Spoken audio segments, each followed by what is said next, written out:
ఇచ్చిందో ఆ మాటను నిలబెట్టాలని చెప్పి మీరు కోరుతున్నారు, అంతే తప్ప వేరే ఏం కోరట్లేదు. హామీలే కదా, ఉచితంగా చెప్పొచ్చు, దానికి ఏం ఖర్చు కాదు కదా అని చెప్పి ఆ రోజు హామీలు ఇచ్చింది. ఈరోజు ఆ హామీలు నెరవేర్చమంటే మాత్రం ఈరోజు చాలా ఇబ్బంది పడతాం. వాస్తవానికి అందులో పెద్ద ఇబ్బంది పడేటువంటి అంశాలు కూడా ఏం లేవు. గ్రూప్ 2 పోస్ట్ పెంచమంటున్నారు, గ్రూప్ 3 పోస్ట్ పెంచమంటున్నారు, గ్రూప్ 1:100 చేయమంటున్నారు. డిఎస్సి పోస్టులను మెగా డిఎస్సిగా 25,000 పోస్టులు ఇప్పుడు 40,000 ఉన్నాయని చాలా మంది నాతో మన వాళ్ళే చెప్తున్నారు. కనీసం 25,000 వేయమని చెప్తున్నారు. జియో 46 రద్దు చేయమంటున్నారు. ఇంతే కదా, అంతకంటే పెద్ద ఏం లేదు. కానీ దాన్ని కూడా ఇదేదో పెద్ద అంశంగా వాళ్ళు చిత్రీకరించి దాన్ని ఈ రకంగా చేయడం చాలా దుర్మార్గం. తిరుగుబాటు, తెగింపు, త్యాగం అనేది ప్రతి ఒక్కరి డిఎన్ఏలో ఉన్నది. మన తెలంగాణ గడ్డ మీద పుట్టినటువంటి ప్రతి ఒక్కరి డిఎన్ఏలో ఉంది.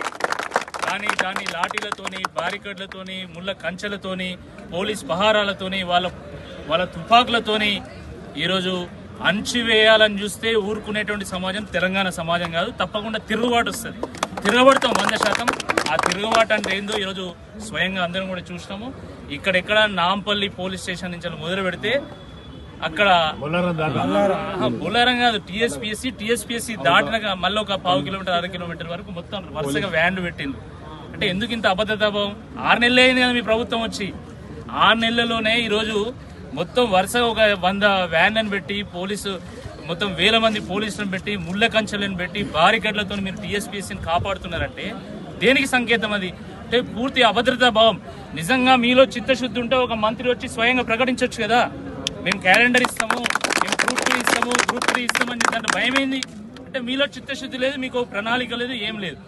జాబ్ క్యాలెండర్ అంటే ఢిల్లీ ప్రణాళికలు, ఢిల్లీ టూర్లు, లేకపోతే ఎన్నికల సమావేశాలు, పార్టీ పంచాయతీలు, పదవుల పంపకాలు, ఇది అనుకుంటాను వాళ్ళు క్యాలెండర్ అంటే. క్యాలెండర్ అంటే గ్రూప్ 2 ఎప్పుడు ఇస్తారు, గ్రూప్ 3 ఎప్పుడు ఇస్తారు, గ్రూప్ 4 ఎప్పుడు ఇస్తారు, దీని స్పష్టత ఇవ్వమని మాత్రమే కదా మనం అడిగేది. దీంట్లో ఇబ్బంది ఏంది? కాబట్టి 100% రాజకీయాలకు అతీతంగా మీ పోరాటానికి నైతికంగా అదర్వైజ్ ఆల్సో మీ మద్దతుగా నిలుస్తాం. 100%